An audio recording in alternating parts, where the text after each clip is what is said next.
পাহাড়ে ঘুরতে গেলে যে শুধু ঝর্ণা বা পাহাড় চূড়াই লক্ষ্য হতে হবে, ব্যাপারটা কিন্তু মোটেই তেমন না। কোন একটা পাহাড়ি গ্রাম, জুমক্ষেত বা শুধুই একটা ঝিরি ধরে হাঁটা, এসবের মধ্যেও লুকিয়ে থাকে অন্যরকম একটা ভালো লাগা।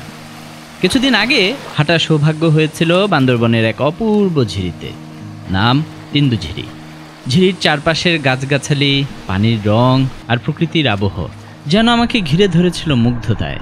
হাঁটার পথে এক দাদার সাথে দেখা, তিনি মাছ ধরছিলেন, পেয়েছিলেনও কিছু। আরেকটু পরে ঝিরির পাশে পেলাম এক অদ্ভুত ফল, মৃভাষায় উইদুত উই। ঝিরি ছেড়ে কিছুটা কষ্ট করেই উঠলাম এক পাহাড়ি গ্রামে, সাপাইনপাড়া। সন্ধ্যায় সেখানে বসে সূর্যাস্ত দেখা ছিল এক স্বর্গীয় অভিজ্ঞতা।